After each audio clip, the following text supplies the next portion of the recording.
बिस्मिल्लाहिर्रहमानिर्रहीम। अस्सलाम वालेकुम। इस उम्मीद के साथ मेरी सोशल मीडिया फैमिली खैरियत से होगी। मैं हूँ नेचुरोपैथ डॉक्टर बिल्किस। सबसे पहले हज का फरीज़ा जो लोगों को अल्लाह गफूर रहीम ने नसीब किया कि वो अल्लाह गफूर रहीम के घर जाके हज अदा कर सके, उनको बहुत बहुत हज मुबारक हो। और मेरे तमाम मुसलमान बहन भाइयों को जो है बड़ी ईद बहुत मुबारक हो, ईद कुर्बान बहुत मुबारक हो।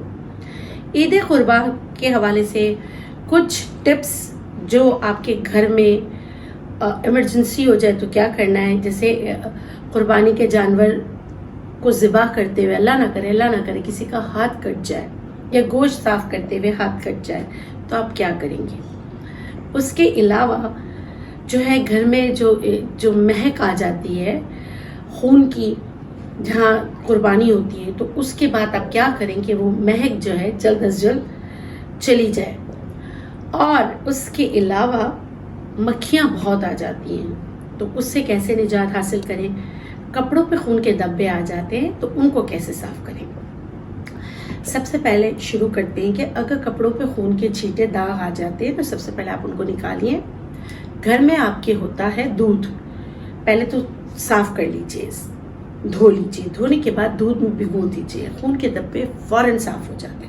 उसके बाद जो मुंह धोने वाला डेटॉल सोप है ना, उससे आप धो लीजिए। यकीन करें कपड़े वैसे ही चमकदार हो जाएंगे जैसे कभी उस पर कोई खून का छींटा या दाग हो ही ना। दूसरा क्या होता है कि हाथ कट जाता है, और उसके होता क्या है कि भाई उस दिन सारे हॉस्पिटल्स बंद होते, तो आप क्या करेंगे। अल्लाह ना करे कि अगर डीप कट भी आए तो सबसे पहले जो है ना आप उस जगह को अच्छी तरीके से पहले तो पानी बहाएंगे, उसके बाद उसको अच्छी तरीके से प्रेस करेंगे। घर में 2 चीज़ें होती है, चाय की पत्ती और चीनी। एक चम्मच लेके दोनों को ब्लेंड कर लें और जो जहाँ पे कटा हुआ है ना वहाँ डाल के रुई रख के आप बांध दें। यकीन करें नेचुरल जो है ना टांका लग जाता है। मेरे अपने साथ बचपन में मैं बहुत शरारती थी, तो नारियल को काटते हुए मेरे वो छुरी जो थी ना, बड़ी वाली छुरी, मेरे पाँव पे लग गई थी। और पाँव पे अभी भी लगता है कि काट जैसे किसी ने सिलाई की है, मगर वो सिलाई नहीं है। वो जो है मैंने यही वाला टिप किया था। वहाँ हमारी ग्रैनी थी हॉस्टल में, उन्होंने बताया था, किया था। आप यकीन करें दूसरे दिन हॉस्पिटल जब गए थे तो खून रुक चुका था। डॉक्टर ने कहा कि ज़रूरत नहीं है। तो जो है ना अल्हम्दुलिल्लाह कुदरती ही टांके लग गए थे। अच्छा, अब आ जाते हैं कि घर में बहुत ज़्यादा हींक हो जाती है ब्लड की, उसको कैसे दूर करें। सबसे पहले जो है ना आप उस जगह को बहुत अच्छी तरीके से साफ़ करें, जैसे डिटर्जेंट जो भी चीज़ें साफ़ करने वाली वो चीज़ साफ़ करने के बाद सिरका आपने लेना है 3 चम्मच, खाने का सोडा आपने लेना है 1 चम्मच, और जो पोछे की बाल्टी उसमें डालकर आप इसको रिंस कर दें। आप यकीन करें इससे जो स्मेल जो होती है ना वो चली जाती है। और अगर आपके पास एसेंशियल ऑयल्स का मैं बता देती हूँ, पेपरमिंट एसेंशियल ऑयल हो और लेमन ग्रास एसेंशियल ऑयल हो, वो भी आप पोछे की बाल्टी में डाल के अगर आप क्लेंस कर देंगे वो जगह साफ़ हो जाती है। बहुत सारे लोग मुझसे शायद ये एक्सपेक्ट कर रहे हो कि मैं ये बताऊँ कि गोश्त को कैसे महफूज करते हैं, तो मैं पर्सनली इसके हक़ में नहीं हूँ।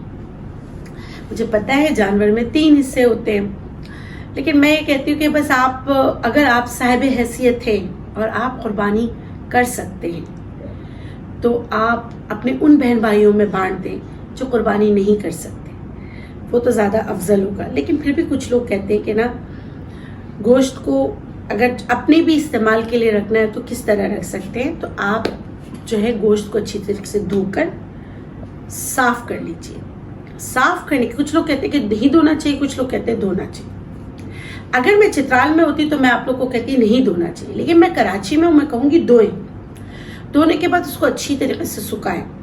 जब गोश्त सूख रहा हो ना, जैसे उसमें पानी वगैरह सारा नथार रहे हो, तो उसमें आप मैं 1 किलो गोश्त के लिए बता देती, 2 चम्मच सिरका ले लें, 2 चम्मच आप नमक ले लें, उसको उसमें मिक्स कर लें और फिर उसको बिल्कुल पूरा पानी निकलने दें।